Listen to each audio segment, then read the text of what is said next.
नमस्कार दोस्तों, आज फिर मैं आपके लिए ज्ञान से भरी एक कहानी लेकर आया हूँ। ये कहानी है गौतम बुद्ध और एक दुखी भिखारी के बीच की बुद्ध मॉरल स्टोरी, जिससे जीवन का बहुत अच्छा ज्ञान मिलता है। एक बार महात्मा बुद्ध एक गांव में अपने शिष्यों सहित घने पेड़ की छांव के नीचे बैठे थे। आसपास के गांवों से बहुत से लोग अपनी मानसिक समस्याएं लेकर महात्मा बुद्ध के पास आ रहे थे। महात्मा बुद्ध उन सब की मानसिक परेशानियों का समाधान देते। सब लोग खुशी खुशी अपनी समस्याओं का समाधान पाकर वहां से लौट रहे थे।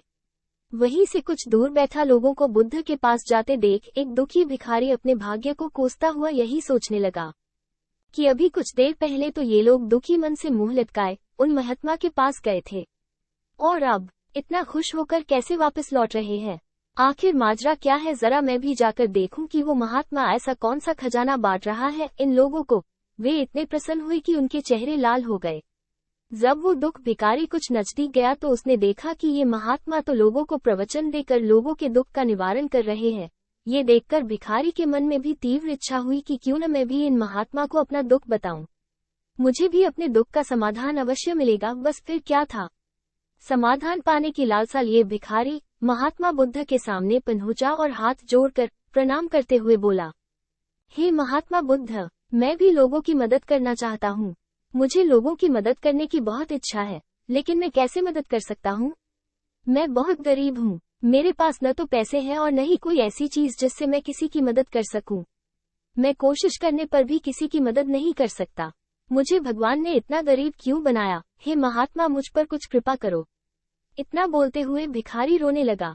महात्मा बुद्ध बोले, आप बहुत अज्ञानी हैं, क्योंकि आप अभी तक इस भ्रम में जी रहे हो कि तुम्हारे पास कुछ नहीं, जबकि दूसरों को कुछ देने के लिए तुम्हारे पास बहुत कुछ है।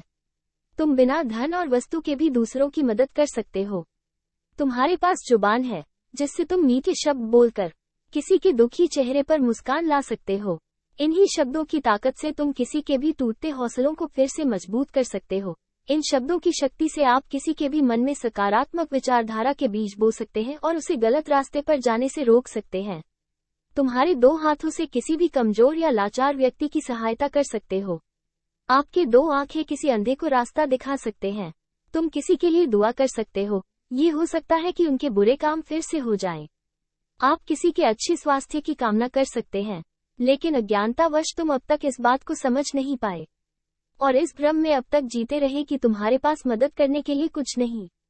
किसी की मदद करने के लिए धन और वस्तु का होना अनिवार्य नहीं है। बिना धन और वस्तु के भी हम कई प्रकार से लोगों की मदद कर सकते हैं। महात्मा बुद्ध के ज्ञान से भरे ये सुंदर शब्द सुनकर भिखारी के चेहरे पर मुस्कान आ गई और वह खुशी से झूमता हुआ वहां से चला गया। इस बुद्ध मॉरल स्टोरी से हमने क्या सीखा? दोस्तों, महात्मा बुद्ध की इन बातों से बहुत कुछ सीखा गया।